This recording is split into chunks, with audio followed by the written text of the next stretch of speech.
Public Law 86-272 is one of the oldest federal protections a multi-state company can rely on, but it is also one of the most misunderstood. Get the activity test wrong, and a company that thought it was protected in a state can end up owing net income tax there. In this section, we will break down exactly what this law protects, which everyday activities quietly forfeit that protection, and why many states have moved on to a completely different standard called factor presence nexus that does not care about protection at all. Public Law 86-272 is a federal statute, which means it overrides state law where it applies. It protects a company from a state's net income tax if the company's only activity in that state is soliciting orders for tangible personal property, sent outside the state for approval and filled from out of state. Notice how narrow that is. It only covers tangible personal property, and it only covers solicitation, nothing more. When a company meets that narrow test, the protection is strong.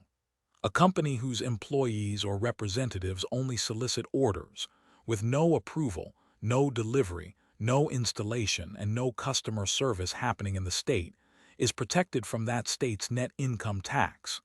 This holds even if the company has people physically present in the state, because the test is about what those people do, not whether they are there at all. This is the single most important distinction to hold on to. Companies often assume that keeping a light physical footprint is what preserves this protection, but physical presence was never the test. The test only ever asks what the company's people are doing in that state. Solicitation preserves protection. Almost anything else forfeits it.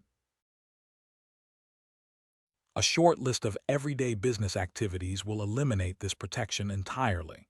Approving orders in the state loses it, because approval is a decision, not solicitation. Servicing products in the state loses it, since installation, repair, and customer service all go beyond taking an order.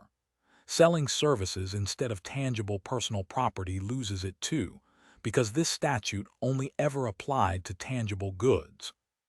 Maintaining a warehouse or any storage in the state loses it, since storage is a physical operation, not solicitation.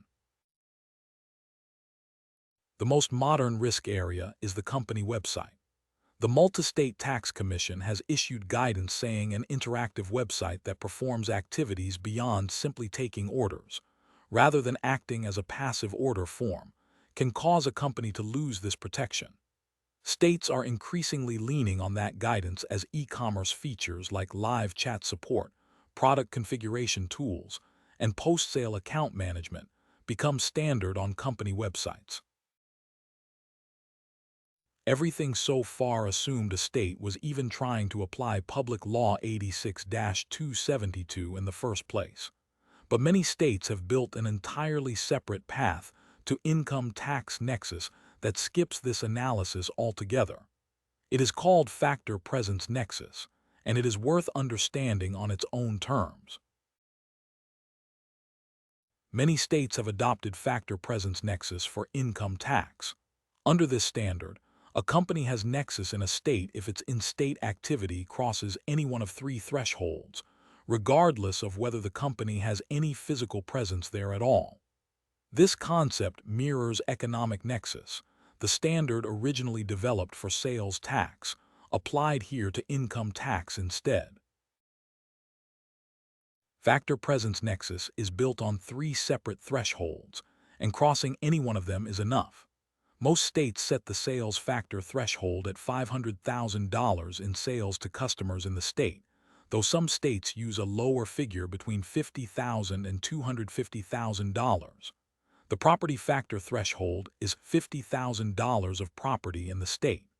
The payroll factor threshold is $50,000 of payroll in the state. A company does not need to exceed all three. Exceeding just one is enough to create nexus. Some states also apply an alternative percentage test, creating nexus if in-state activity exceeds 25% of the company's total sales, property, or payroll, even when the company falls below the dollar threshold. This catches smaller companies whose business is concentrated in a single state. The bigger takeaway is this. Under Factor Presence Nexus, a company with only in-state customers, selling entirely remotely, with no offices, no employees, and no property in the state, still has income tax nexus once it crosses the dollar threshold. No physical presence is required at all. Two standards, two very different logics.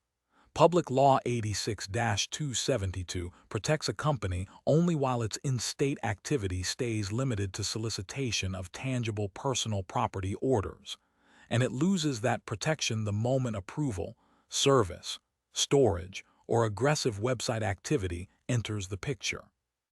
Factor Presence Nexus does not ask about protection at all. It simply taxes a company once its in-state sales, property, or payroll cross a set threshold, physical presence or not.